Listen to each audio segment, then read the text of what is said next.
breakdowns, and did they have anything to do with the way the game had evolved to that point? I think we had some tough breaks, some tough calls against us in the second half that kind of slowed our pace down.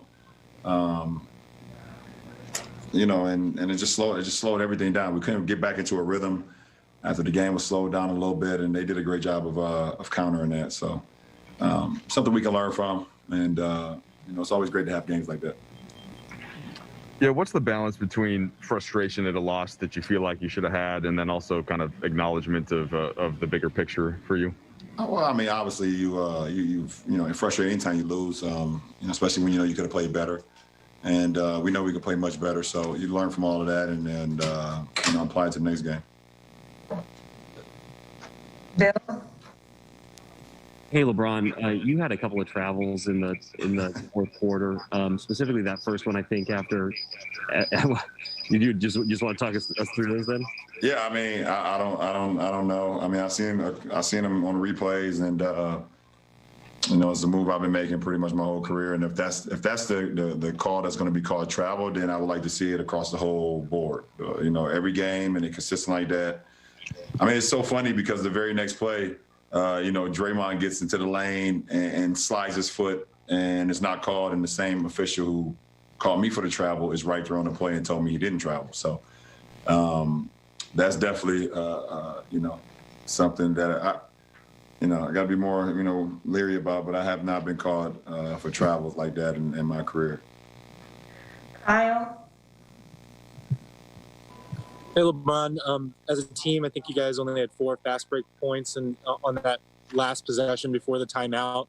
It looked like you might have a transition opportunity. Do you guys feel like you were attacked enough in transition on offense tonight?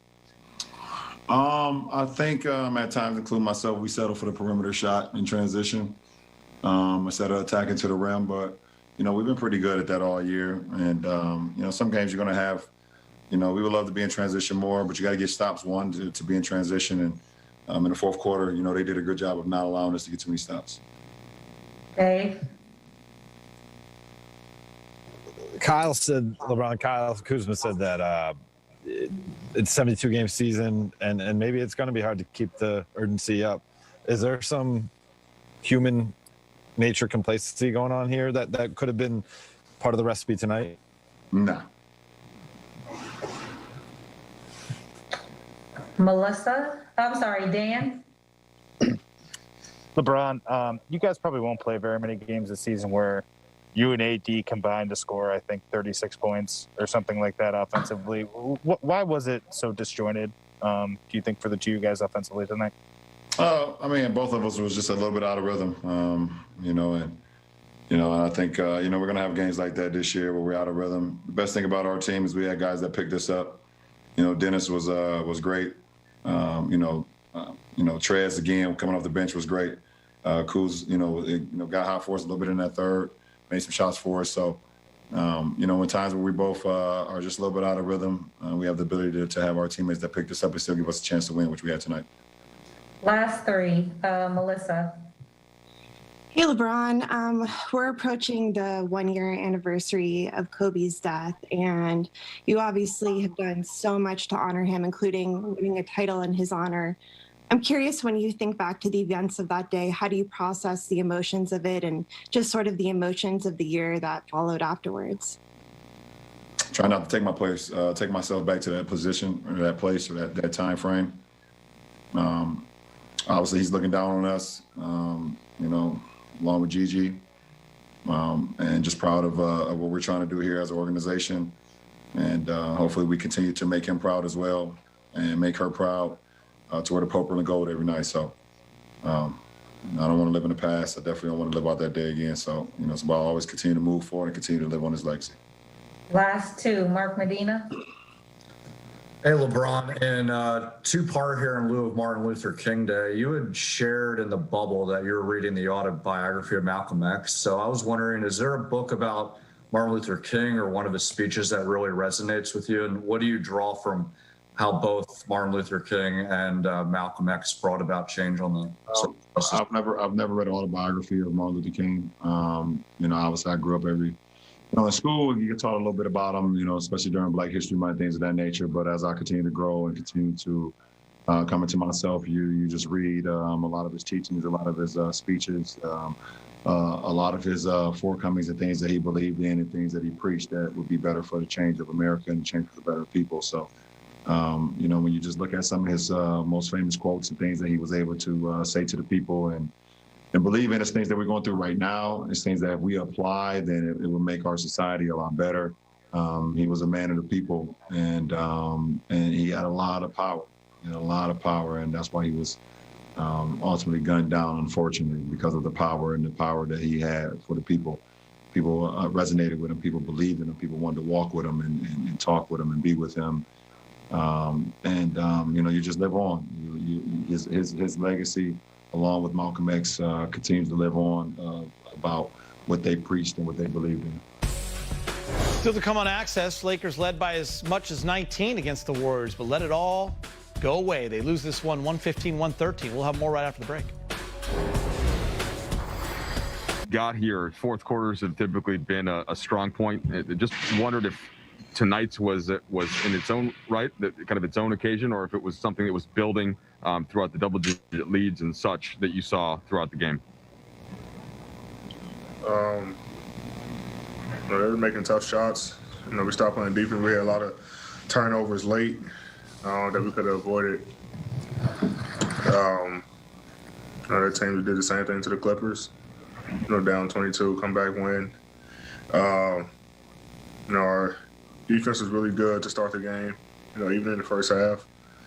I think we gave them a 33-point third quarter to come out of halftime. Defense just wasn't there, and then they made some tough shots late in the fourth, but it was all controllable. It wasn't nothing that they really did.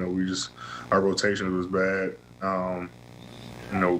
Getting backdoored, wide open shots from the perimeter, wasn't getting back in transition, wasn't talking and matching up. So every time we did that, it seemed like they made us pay. And down the stretch, what would you have liked to have seen on the offensive end of the floor in terms of maybe settling less for jump shots and attacking more? And how did that play out as the quarter went on? It seemed like it built on itself. Like to see us make some shots. We passed on a couple of shots. McKinney hit the three on the wing, I think in the corner. That he passed on. I had a shot at the top of the key. Mid-range that I missed. But I feel like we played into the clock a lot. We didn't run a lot. We didn't get a chance to run in that fourth quarter because we wasn't getting stops. And we missed free throws down the stretch. So, like I said, that's a team who's got enough power to score and to win basketball games, but we have to do a better job on both ends. Dan? Eddie, there are nights where teams lose and the other team plays better and you just kind of move on. How does this team handle a loss where you walk off the court and you feel like this one's on us? How does this team kind of process those kinds of losses? We know we're a good team. We know teams are going to come out and play their best against us. But the way we lost, we don't like. Obviously, we got to look back at the film and see what we can be better. But we've always bounced back. We don't like losing 2 in a row. And so our next game, we put a lot of pressure on ourselves to win that game. And so, nobody in the locker room likes to lose. But, this is a tough one. It's one that we for sure should have won. So this one hurts a little bit more, but we'll watch the film, when we get back together and try to figure out how to get better and get ready for Milwaukee. Bill? Hey, D, you just listed all the self-inflicted wounds along the way in the second half. How much of that do you chalk up to taking your foot off the gas in this because you did have that early lead? And then what kind of lesson do you take from that going into the rest of the year? I don't think we took our foot off the gas. I think we just, I think we were just kind of settling for a lot of jumpers on the offensive end. They were there, but we still could have got to the paint. Anytime we got to the paint in the first half, we had some good looks. We were, one-shot basketball a lot. in the second half. And on the defensive end, I think they start, making shots. Steph started making shots, getting layups. We fouled a lot. They got to the free throw line, made shots, got to the paint. Wiggins got open 3 times, I think in a row. So it's just things that we could do better. And like I said, anytime we did anything wrong on the defensive end, it seemed like they made us pay. Last 2, Dave. Eddie, the defensive sequence where you guarding Steph out at the top of the key, did you think he was going to his step back in that situation? And you just walk me through that possession. No, I mean, he made a great move, hit a great shot.